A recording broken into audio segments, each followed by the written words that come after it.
ओम काल भैरवाय नमः। ओम भयहरणं च भैरवः। ओम भ्राम काल भैरवाय फट। मित्रों, किसी भी मंत्र से काल भैरव की उपासना कीजिए, लेकिन काल भैरव भक्तों के हर प्रकार के संकट को दूर करते हैं। व्यापार व्यवसाय की समस्या हो, शत्रु पक्ष से आने वाली परेशानियां हो, विघ्न बाधाएं हो, कोर्ट कचहरी की समस्या हो या निराशा हो, हर प्रकार की समस्या को दूर करते हैं काल भैरव। और काल भैरव की उपासना का विशेष दिन होता है कालाष्टमी का। हिंदू पंचांग के अनुसार हर महीने की कृष्ण पक्ष की अष्टमी तिथि को कहा जाता है कालाष्टमी, और इस दिन भगवान श्री काल भैरव के पूजन अर्चन का और व्रत का विधान होता है।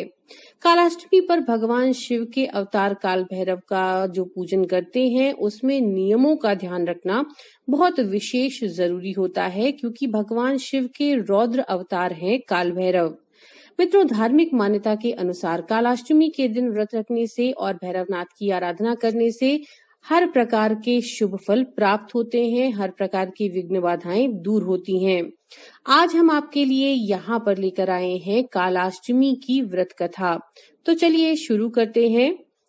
एक पौराणिक कथा के अनुसार एक बार भगवान विष्णु और भगवान ब्रह्मा जी के बीच में ये विवाद हो गया कि दोनों में श्रेष्ठ कौन है। ये विवाद इतना बढ़ गया कि सभी देवतागण घबरा गए कि अब प्रलय होने वाला है।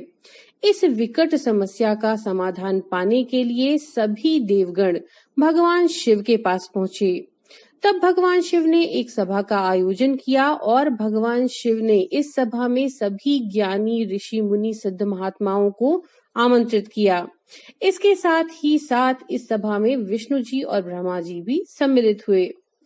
सभा में लिए गए निर्णय को भगवान विष्णु ने सहर्ष स्वीकार किया, लेकिन ब्रह्मा जी इस निर्णय से संतुष्ट नहीं हुए और वे क्रोधवश महादेव का अपमान करने लगे। ब्रह्मा जी ने भगवान शिव की निंदा की, जिसके चलते भगवान शिव क्रोधित हो गए। तब भोलेनाथ ने अपने रौद्र रूप से काल भैरव को अवतरित किया। काल भैरव ने भगवान के अपमान का बदला लेने के लिए अपने नाखून से ब्रह्मा जी के उस सर को काट दिया, जिससे उन्होंने भगवान शिव की निंदा की थी। अब इस हत्या के कारण उन पर ब्रह्म हत्या का पाप लग गया।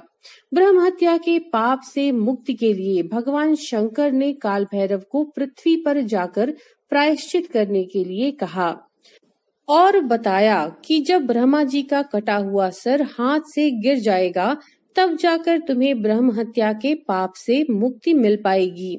अंत में काशी में जाकर काल भैरव की यात्रा समाप्त हुई और फिर यहीं पर वे स्थापित हो गए और काशी के कोतवाल बन गए।